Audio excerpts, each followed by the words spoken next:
This is the J. Scott Outdoors podcast on Western big game hunting and fishing, brought to you by GoHunt.com Insider.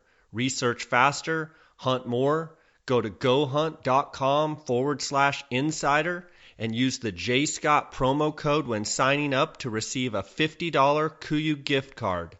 I'm your host, J. Scott, and I live and breathe hunting and fishing, spending half the year in the field experiencing God's creation. I hope you'll enjoy hearing about our adventures.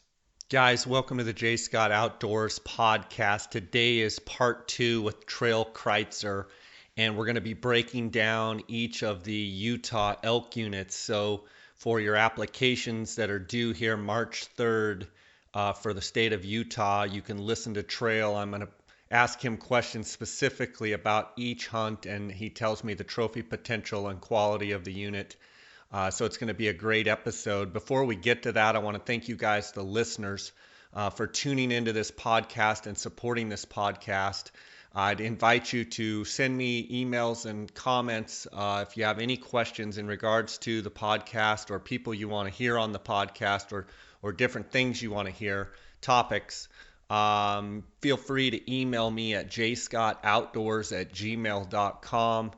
You can follow our adventures at J. Scott Outdoors on Instagram, our Facebook page, J. Scott, and the website, jscottoutdoors.com.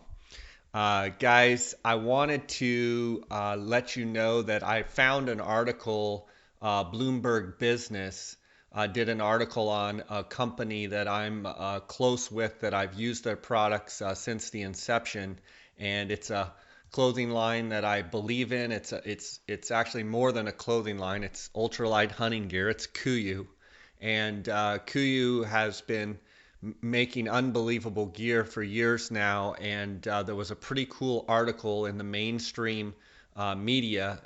And I'm going to read it to you. A camouflage clothing line wants to be Lululemon for hunters. KUIU is betting hunters want high-end, high-functioning gear. This is an article by Kyle Stock on Bloomberg.com. It just was published on the 9th of February. Killing a Canadian mountain sheep is a little like climbing Everest. It's expensive and arduous and typically involves terrible weather. Clothing is critical, but hunters can't wear the garish down stuffed suits that climbers in the Himalayas favor. Sheep, it turns out, have incredible eyesight. Sophisticated camouflage is essential. I'd say 80% of hunters I know wear KUIU, says Bob House, who charges $40,000 for guided expeditions in the Yukon. I absolutely love it when my client steps off a plane and is fully outfitted in the KUIU stuff. If paying tens of thousands of dollars and traveling to a remote part of Canada to kill a sheep doesn't already signal how serious someone is, KUIU does. Unless you're an experienced sheep stalker, you've probably never heard of KUIU, named after an Alaskan island pronounced KUIU. But the company is conferring on hunting gear the status that Patagonia did for outerwear and Lululemon Athletica did for yoga pants. KUIU is making it lighter, more water resistant, more breathable, and better looking. An upgrade to what's previously been available, which has been oblivious to performance, fit, aesthetics as a deer on the opening day of deer season. Depending on where you live and the number of Wonder underpants you own, you may assume that hunting is a niche sport. You may be wrong. Hunting is a huge, remarkable, stable business opportunity. About 15 million people bought a license in the U.S. last year, a number that's remained virtually unchanged for the past decade. According to the U.S. Fish and Wildlife Services, it estimates that hunting gear and apparel take in about $23 billion annually. There are far more hunters in the U.S. than rock climbers or surfers, and almost as many as there are skiers and snowboarders. According to annual surveys by Outdoor Foundation, bow hunting in particular is booming because it requires more tracking. Young, fitness-focused people are picking it up. We're finding that it's resonating with the farm to table movement, says John Edwards, president of Schnee's, a hunting retailer based out of Bozeman, Montana. All this presented an opportunity for KUIU's 44-year-old founder, Jason Hairston. He's an unlikely apparel magnate, but he was an unlikely football star too. He played college ball at the University of California at Davis, a school better known for turning out almond farmers than linebackers. In 1995, he was invited as an undrafted free agent to the San Francisco 49ers training camp, where he spent his days as a tackling dummy. Then defensive coordinator Pete Carroll took a shine to his speed, attitude, and work ethic, though he made the cut. After one season in particular, a brutal hit, an old neck injury caught up with Hairston, causing him to lose feeling in his left arm. The injury and surgery that followed ended his football career, and he found himself selling commercial real estate in Boise, Idaho. I was completely lost as to what to do next, he says. Sales came naturally. Hairston was successful but unhappy, living for weekend bow hunting trips. He would hike deep into the mountains, channeling his inner linebacker, hump out with whatever he'd killed. It was on one of these trips in fall of 2004 that Hairston and Jonathan Hart, a college friend, got the idea for the company that would be the stepping stone to KUIU. They were clad for warmth in lightweight mountaineering apparel, a patchwork of North Face, Patagonia, and other brands, yet, to stay hidden, they swaddled themselves in cheap camouflage that was ill-fitting and heavy.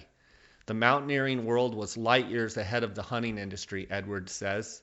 At the time, high-end brands that skiers favored didn't bother catering to hunting market, and existing hunting labels had cartoonish view of their customer, overweight and underpaid.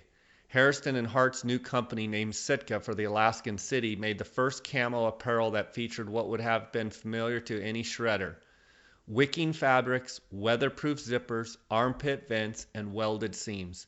It was cut for athletic builds, not beer bellies. And while it would cost more than any other camo, Hairston was convinced the crowd of affluent, fit sportsmen who'd pay a premium for a high-functioning gear. The co-founders did no market research, but any McKinsey consultant would have given them a green light. Sitka struggled at first. Hairston couldn't find reliable suppliers and factories. He started on the trade show circuit with a hodgepodge of fabric samples and shoddily sewn garments. He had to stack the first batch of merchandise in his yard. He had moved to Dixon, California, until he had space so he could make space in his garage.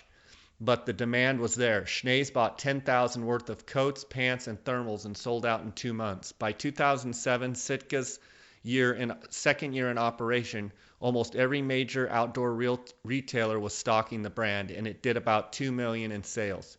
Hairston and Hart were struggling to stay ahead of the demand in late 2008 when W.L. Gore, makers of Gore-Tex, approached them about using the fabric. They sold Gore a stake in Sitka and then worried the deepening recession would crush the business. Sold the company outright.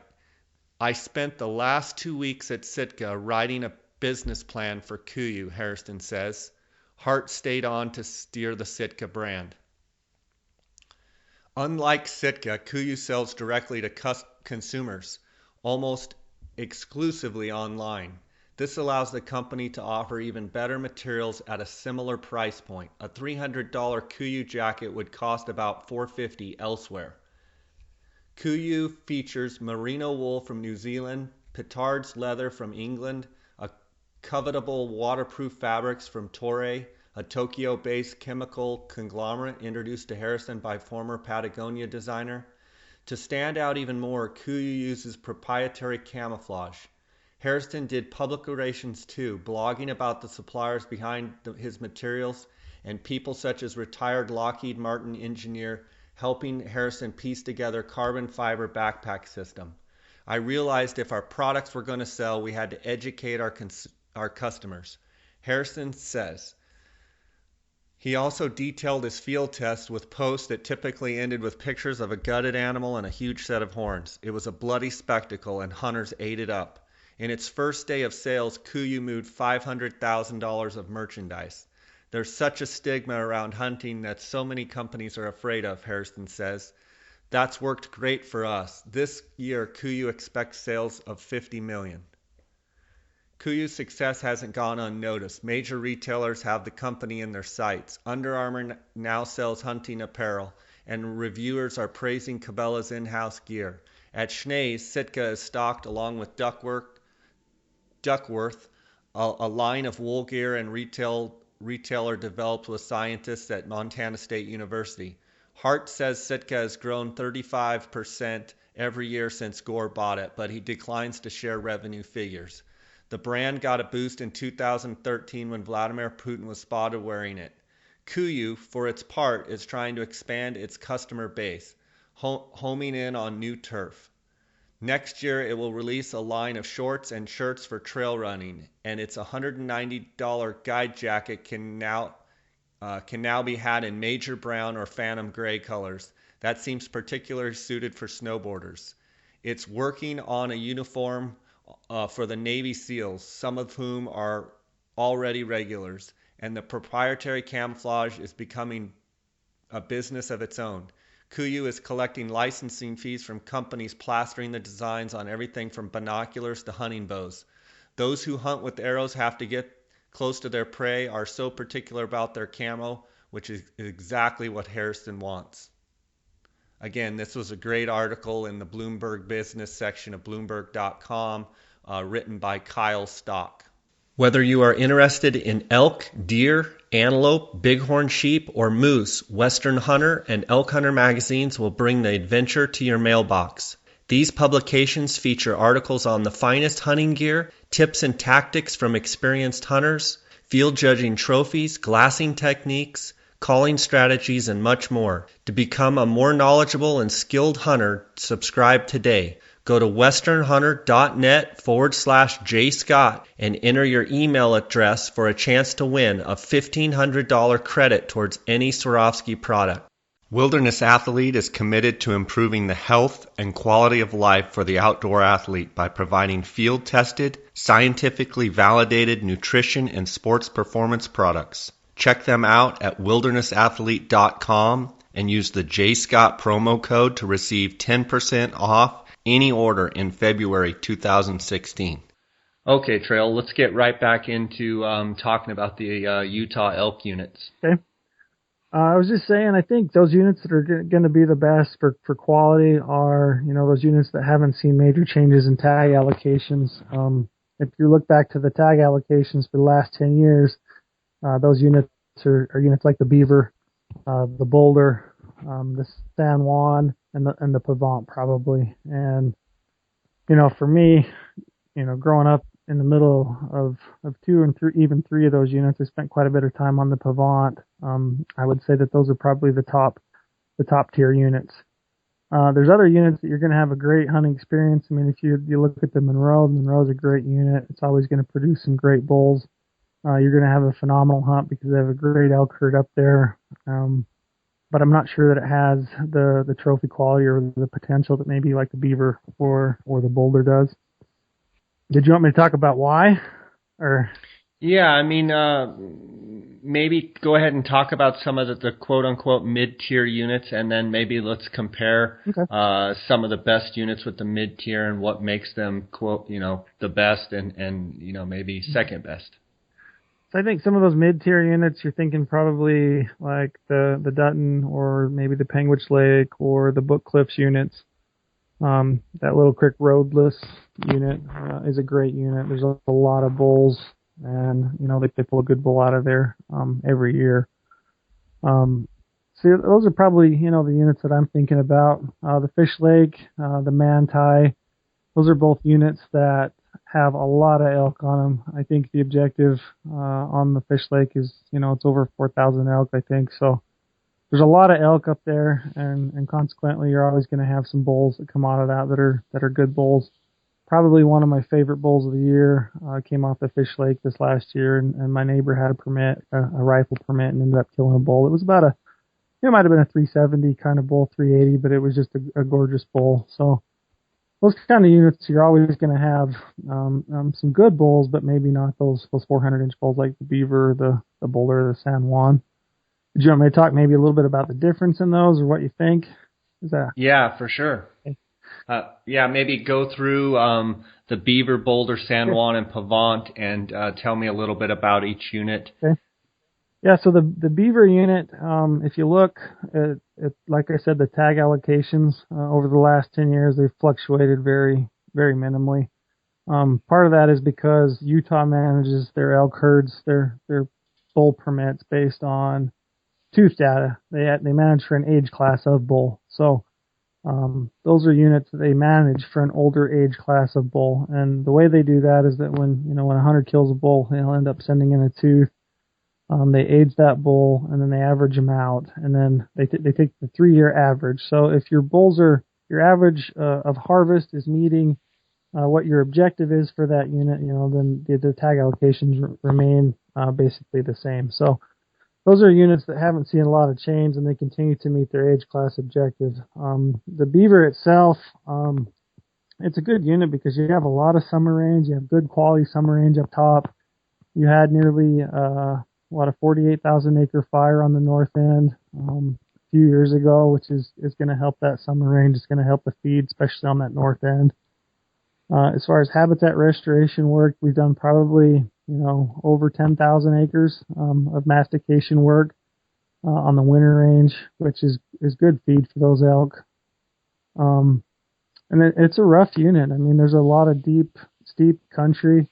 There's areas and canyons that those bulls can get into and disappear. It really just seems to have it all. But I think it's a combination of management and age class and then habitat. So that's probably what makes it the best unit for me. The Boulder is a huge unit, and it's relatively flat up on top, and it's real timbered. So a lot of those bulls that summer up on top of that unit never, they're hard to see. They never see people. So, they can get big because they can hide in that timber. It's hard to glass, and they just can put on some age class up in there, and it helps that our allocation is such that we can allow some bulls to really mature and get big. So that unit, it's a little bit different in the way that unit is. It's not like, the Dutton or the Beaver where you've got a lot of big glassable country. It's fairly flat up on top, and it's real timbered. So a bull can get big up on top. The San Juan I'm not as familiar with, but when you look at the amount of trophies that have come out of that unit, it has to be, just like the Beaver, the Boulder, combination of good habitat and then tag allocation. So anytime you manage for an older age class of bull, that trophy quality is going to be there. When you're looking at some of those mid-tier units, maybe the Dutton, you're always going to kill a few big bulls on the Dutton, but you're probably not going to have as many available as a unit like the Beaver, and it's based off of tag allocation.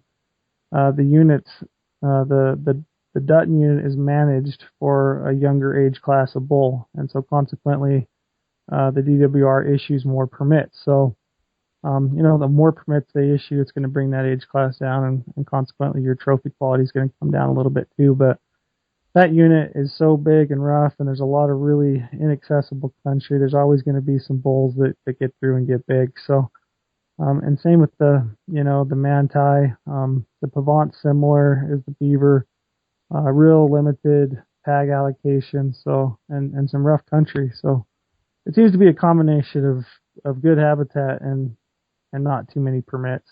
Helps bulls get big. Yeah, for sure. Speaking specifically, talk to me about the archery seasons and the dates. And I believe our full moon this season is September 18th, and how Utah works with non-residents. And maybe, some of the units are just one tag. Some of the units have more limited entry tags, and then talk a little bit about resident elk hunting in Utah as well. Okay. Archery. I mean, let's talk archery specific. Yeah, so that archery hunt, it starts the first, earlier in August. I think the start date this year is August 20th. And I think the end is September 16th, and that's it's a 4-day adjustment from last year, from 2015. So that hunt would have started 4 days earlier and ended 4 days earlier. So this year, archers, potentially have the opportunity to hunt bulls that are rutting that maybe they didn't last year. That hunt ended last year on the 12th of September, and It's really a little bit too early to really get those bulls, you know, fired up, and really be hunting, rutting bulls. I've hunted Utah 2 times with a bow. I hunted the Beaver in 2002, and then I hunted the Dutton in 2010. And I also hunted, I guess, in 2009 with my brother. He had an archery permit on the Beaver, and we, all 3 hunts, I didn't even carry a cow call. I'm a terrible elk caller. I hate to admit it, but I am. I've never had good experience with, being able to hunt rutting elk in Utah. So, um, tactics, I mean, tips and tactics, in my opinion, I think your best opportunity to be successful in Utah is really the first week of the hunt, that first part of August. And then actually the first part of September. I think that first week in August, you're still able to pattern bulls. They're still in that summer range. Um, in 2010, when I hunted the Dutton with a bow, I had a bull, probably about a 380 bull, that I watched all summer. I scouted 18 days and I saw him all 18 days. And then I ended up seeing him. I had him at 89 yards on opening day, and couldn't get any closer for a shot before dark, and that was the last time I saw that bull. But I think early, is better, actually, to be honest. I think you can pattern those bulls and you can work in on them if you're early enough. You get right in on them and get it done. And I think that's a good opportunity. The other opportunity, I think, is that first week of September, when those bulls are starting to, maybe feel it a little bit. The testosterone's going a little bit, and they're starting to find wallows and really hit them. And if you can, find a wallow and, either sit it or plant an ambush point between a bedding area and a wallow, I think is another good opportunity. This year, with that hunt ending the 16th, there is some potential to get it into some rut action. If I had that tag, it would probably be that last week of the hunt. I'd be looking for cow-calf groups and kind of patrolling the peripheral and seeing what's out there. How do you see the only time I've been in Utah on an elk hunt was with a friend of mine, Steve Chappell. Mm-hmm. I want to say it was like in 2006. I don't remember the exact year, but it was the Boulder. And we thought there was only 16 limited entry permits, mm-hmm. and I think he was the only non-resident. And we got there, and it was over-the-counter spike and cow archery, yeah. And there were people, and maybe even archery deer was open over-the-counter, and there were people everywhere. Yeah. Tell me, is that the same, or has that changed, and how does that play into some of these units? No, it's the same. I mean, almost every limited entry unit in the state also has spike hunting, archery hunting open. So, anybody can walk into, a division office or a Walmart and buy an archery elk tag, and they can go out and hunt.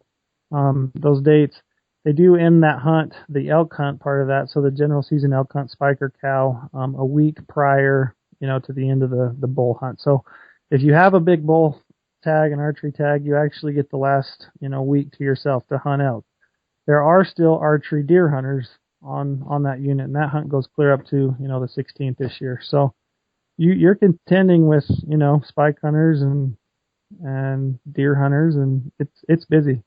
I mean, it is crowded. And if you want my honest opinion, that's probably a big reason why you maybe don't get to hunt those bulls, in the rut. I think by and large, that pressure, they feel it, and they maybe don't get fired up, I know that the early rifle hunt, they'll get to rutting and stuff, but I still don't know if it's maybe what you guys experience in Arizona, or other states where they have less pressure. Yeah, I mean, I know I'm definitely spoiled, for sure. Yeah. Absolutely.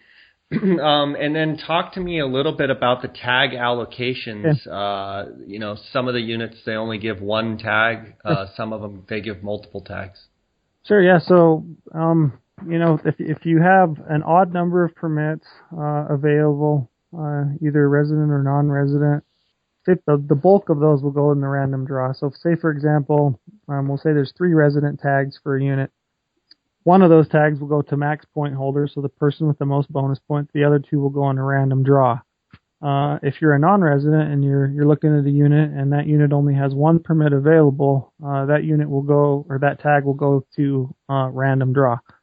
So essentially, if you're applying for a unit and there's only one permit available, you're never going to be guaranteed that tag on max points. Every year that you apply, you obtain a bonus point, and the bonus point will statistically give you a better chance of drawing that permit because your name is basically thrown in the hat one extra time, but you'll never be guaranteed that tag on a bonus point. Does that make sense?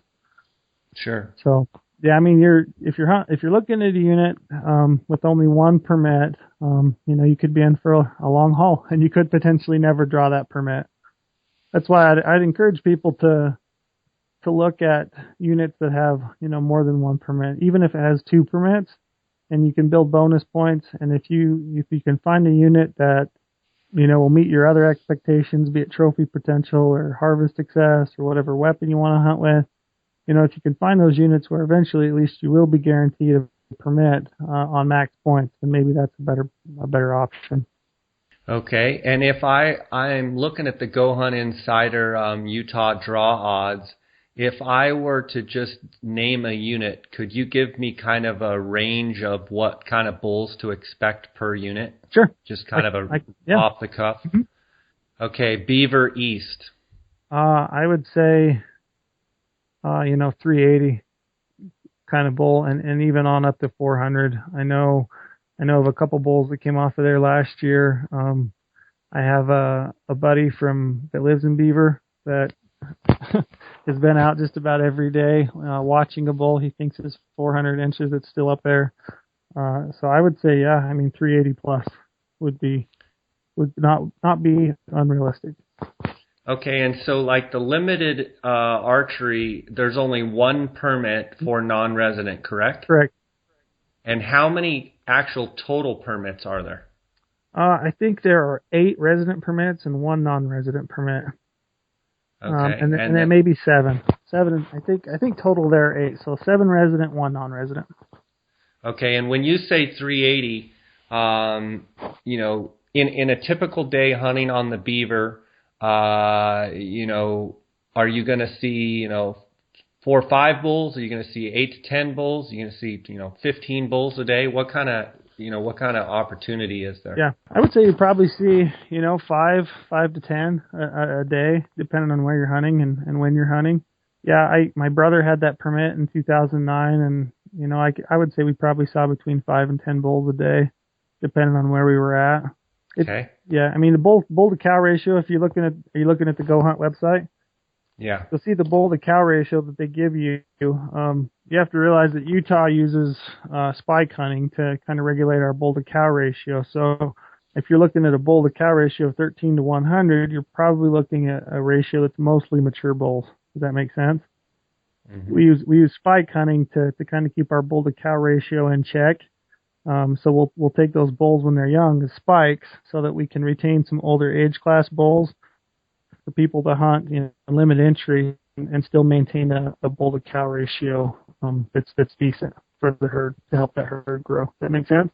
Yeah, I mean, I don't understand shooting spikes, but that's a whole nother argument there. And I certainly don't understand why, and it's picking on your state a little bit, but I don't know why the Department of Wildlife would run, guys that have waited 16, 18, 20 years to hunt limited entry elk, and they've got over-the-counter archery deer and over-the-counter spike and cow. I just do not understand that. But that's a whole nother subject. Let's talk about Book Cliffs and Little Creek. Okay. Yeah, so kind of a general range of bulls there. I would say, as far as trophy potential, I'd say 360 plus. I had a bear tag this fall that I drew, just a spot and stock bear tag in that unit, and I spent 15 days backpacking it. I saw 3 bulls that were, 370 plus, and I saw a lot of bulls in that 340 range. So that unit, the fact that it is roadless, you have a lot less hunting pressure. I would think it would have as good a rut as you might experience in Utah. Good unit. I wouldn't hesitate to hunt it. I would love to hunt it. Book Cliffs, Bitter Creek South. It's a big unit, a lot of elk, and I would say maybe, 360-ish, you know? Is that what when you're talking 360-ish, 380-ish on the Beaver East, are you talking about what you would see or what you honestly think someone could kill? On the Beaver, and of course it depends on, everybody's ability. But I would think, somebody like you that has a lot of experience, that's hunted hard, I would say that realistically on the Beaver, um, you have a chance at a 360 bull and maybe 380 plus if you spent your time scouting and really hunting hard. So okay, Book Cliff South. Okay, Book Cliff South. I think did you say 360? Yeah, maybe 360, 370 potential. Maybe. That's the unit I'm not as familiar with as I am that Little Creek unit. But a lot of elk. It's a huge unit. It's a humongous unit, and it's got some big, steep, rugged canyons. A bull could certainly get some age to him there. But yeah, I would say 350. Okay. Would be reasonable. Is it Cache North and Cache South, or is it, how do you pronounce it? Yeah, so Cache North and Cache South. The Cache North unit is probably not a unit that you would look to if you were looking to maximize your trophy potential. It's a rough unit. I went to Utah State up there, and when I was going to school, I spent a ton of time backpacking around the Cache North and the Cache South. Of the two, the Cache South is certainly the better unit for trophy potential. I would say 350, 340, 350 realistically. And that Cache North, you're probably looking at maybe a 320, 330 kind of bull. Okay, Cache Meadowville. Yeah, so that Cache Meadowville unit, you can draw it with no points. It's because it's primarily private lands. So you have to obtain, access to those to be able to hunt it. So it's not a unit that I would recommend. If you can get access to it, it could be a good hunt. And they killed a really good bull off of there a few years ago. But again, it's primarily private and hard to hunt. So okay, Central Mountains Manti. Okay, the Manti is a huge unit with a huge population of elk. I mean, there's a lot of elk on the Manti, and it can be a good hunt. You're probably looking, 330, 340 type of bull. On your top end. Every once in a while, someone pulls a monster out of there.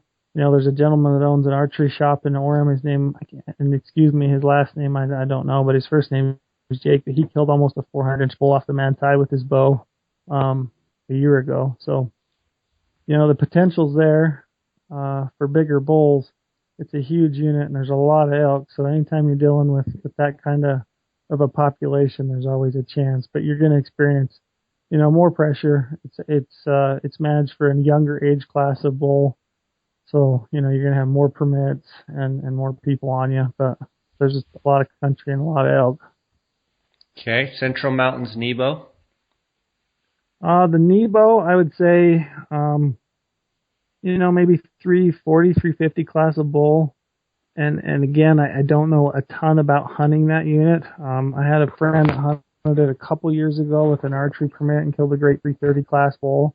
So, I couldn't specifically speak to what that hunt might be like, what that terrain is like. I just see, the kind of bulls that are coming out of there, and generally they're in that 330, 340 range. Okay, Fillmore Pavant. Okay. It's a good unit. I'd heard rumor just the other day that we'd finish flying it and that our population there was either at or just below objective. So it's got a healthy population of elk. I would say probably in this last couple of years, it seems to be producing a few more better bulls. We had a time period there where it was just off the charts.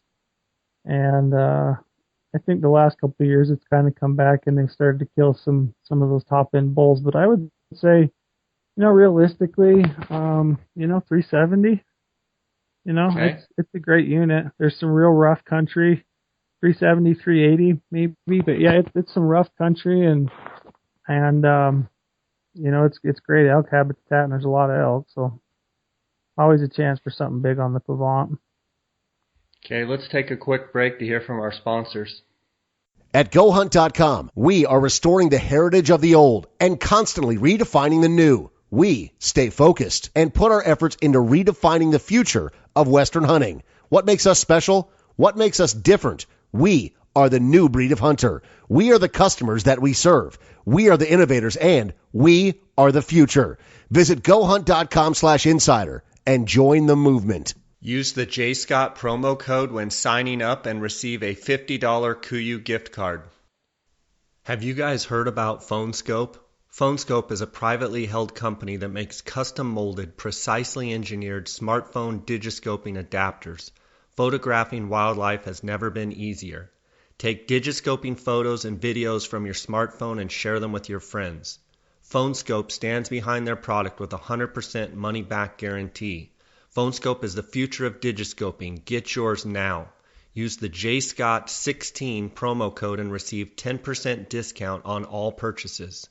Check them out at PhoneScope, that's PhoneSkope.com, or on Instagram at PhoneScope. Okay, trail LaSalle Mountains. Okay, again, that's one I'm not as familiar with, and I hate to say that, but I would hate to lead anybody astray. But I would say as far as trophy potential, you're looking 350, 360 class kind of bulls, and maybe the potential for something better. Go ahead. How about the Monroe? The Monroe, you never know with the Monroe. Monroe can be a bit of a wild card because they certainly killed some giant bulls on the Monroe. Everybody knows the Spider Bull, and there was actually another bull up there that an archer ended up hitting, and we ended up picking some sheds up off of it, but it was like a 430 bull. So you never know. The Monroe can produce some of those really just amazing bulls. But I would say realistically, you're probably looking, 370 type of bull. It's an awesome hunt. I don't know if there is probably a more fun hunt than the Monroe if you can draw it. It's just a neat mountain, neat unit, a lot of elk, just a really good. Sorry, did you hear that? Yeah. I didn't think that would happen. Here, let me. Is that your ringtone? Yeah, my ringtone. Yep. Sorry about that. No sweat. Anyway, yeah, the Monroe, it's a great unit. I think you and I probably both know Cody Smith that works for Go Hunt. He's actually a neighbor of mine. He had that archery tag a few years ago, I think 2013, and just had a phenomenal hunt. And, didn't end up taking the bull that he wanted, but, I think there's some potential there for some good bulls, 370 type of bulls. But neat hunt. Okay, Mount Dutton. Mount Dutton, I would say, I saw this year in the Wildlife Board minutes and then our new elk management plan that just came out that they've actually increased the age class objective on the Dutton. So I would expect that the Dutton you'll see a decrease in permits, and I don't know by how many, but I would expect to get that age class up. You'll probably see a decrease in permits. And those could come from, archery or muzzleloader or rifle. But there's always going to be a good bull on the Dutton. And it's just because it's a big, rough mountain. There's a lot of inaccessible country. And it seems like some of the best elk country is off in those nasty canyons. So I would say, realistically, 360, 370, and maybe even something larger. Our statewide sportsman's tag, not this last year, but the year before, killed a 430 bull off the Dutton. That's a bull that was, it's been there since 2010 that I know of. I saw some trail camera pictures then, and people have kind of known he's existed and been chasing him around, but he just kept evading people until, eventually those guys tracked him down and that gal was able to kill him. But the Dutton can hide a bull like that, so, you never know. North Slope Three Corners. Probably one I would not know. I don't know enough about it to speak about it, Jake. Sorry. No sweat. And then there's, I don't know how to pronounce it, but Stansbury Ochre, it looks like. Ochre, Stansbury. Stansbury Ochre. God, and again, it's probably one I'm a lot more familiar with those southern region units, Jay. No sweat. Panguitch Lake. Yeah, the Panguitch Lake, it's another unit that this last year in our management plan is going to see an age class objective increase. So you're probably going to see a decrease in overall permits.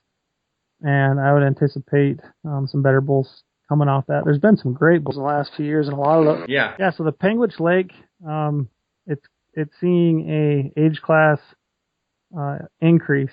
So you're going to see the number of permits decrease actually on that unit to help that age class come up.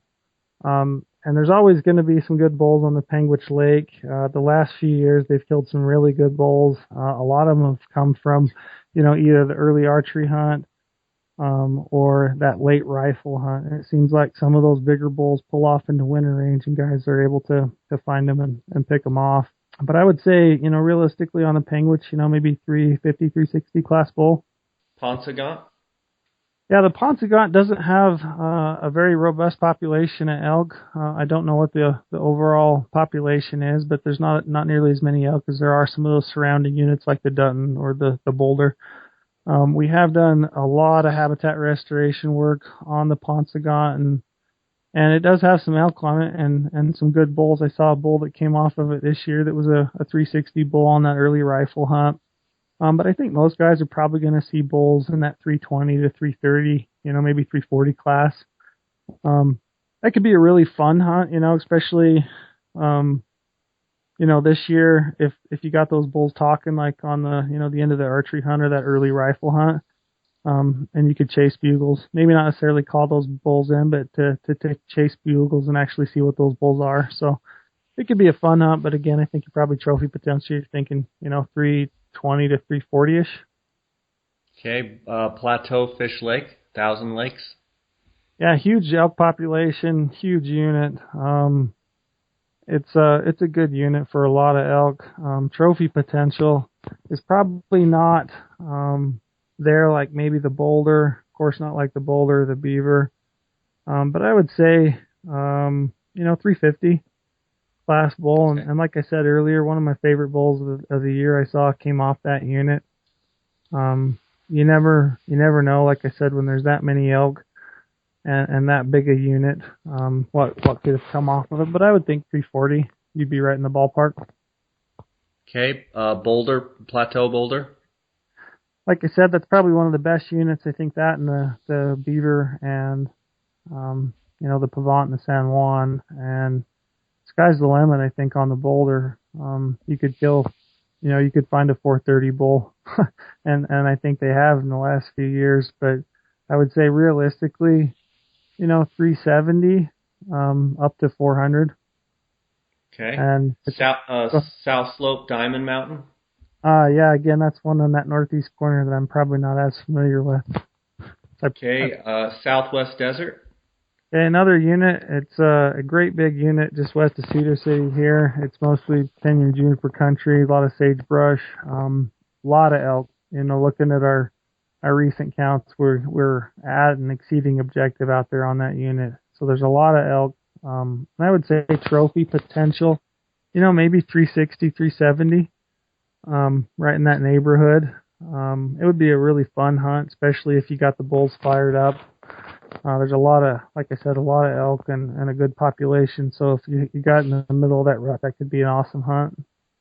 Utah Hydrographics is in the water transfer printing service, and they are open to whatever you can dream up. Choose from a wide range of camo patterns, designs, and colors. Whether it's guns, bows, tools, rifle stocks, vehicles, steering wheels, fenders, dashboards, paint guns, fishing rods, cups, tripods, watches, knife grips, helmets for a local sports team or for your motorcycle, picture frames, mailbox, animal skulls, you name it, they can probably do it. Utah Hydrographics loves taking things that are general looking and turns them into something that looks fantastic and eye-popping. Give them a call and see what they can do for you and receive up to a 10% discount by using the JScott16 promo code. Visit them at utahhydrographics.com or on Instagram at Utah Hydrographics. Since 1982, the Outdoorsman's in Phoenix has made it their goal to provide the very best customer service combined with the latest and greatest optics and accessories in the business. Outdoorsman's is the leading designer and manufacturer of high-quality tripods and mounting accessories for any hunter's optical needs. Go to outdoorsmans.com or call 1-800-291-8065 and use the JScott promo code until February 28th to receive 10% off all Outdoorsman's packs and pack accessories. Wasatch? Yeah, the Wasatch right there, just out of, right along the Wasatch front. It's a huge unit. A lot of pressure and, even quite a few elk, a lot of elk. It could be a good hunt as far as trophy potential. I would say, 330, 340 class bulls, overall. Okay, West Desert Deep Creek? Okay, that's clear out by, Wendover, south of Wendover, I believe. And I think, I don't know a ton about it. I know it's similar to, that Southwest Desert country. You're hunting PJ and pinyon and sagebrush, and it's probably, I would think 330, 340. Okay, West Desert Deep Creek? Okay, it's out there south of Wendover. As far as country goes, you're hunting, it's primarily type of terrain, and I would say for quality of bulls, you're thinking 320 to 330 with maybe the potential of a 350 kind of bull. Okay. Well, that gives us a pretty good breakdown on Utah, going through the different units. And just a couple last questions before we end this episode. The late rifle elk hunts, for someone that's got quite a bit of points like I do, 16, that's a pretty decent amount of points. Sure. Do you like those late elk hunts for trophies? And if so, maybe what are your top, say, 3 or 4 picks? Okay.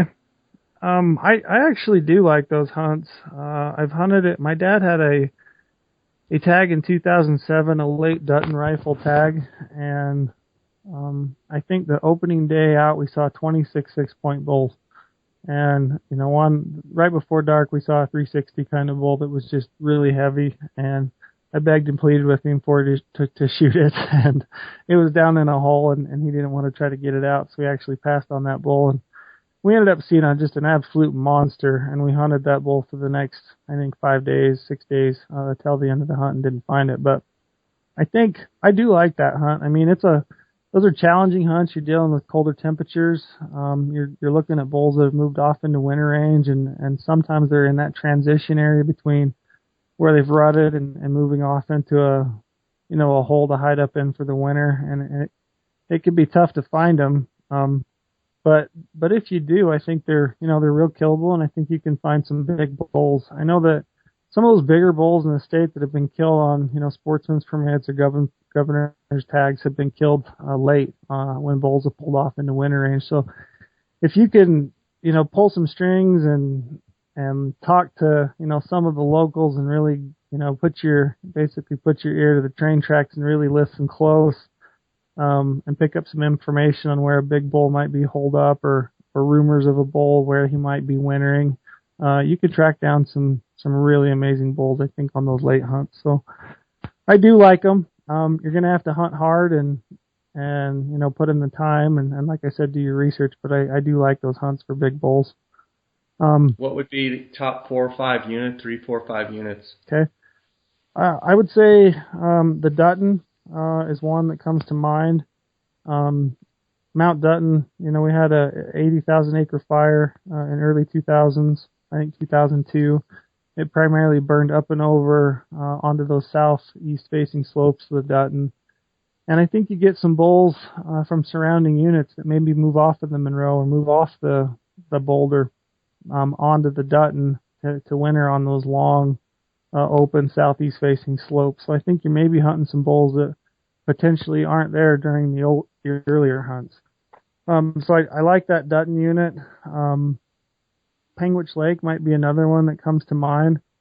With a lot of the habitat restoration work that's been going on, you have some areas that are, north or south and south of Panguitch on that east side.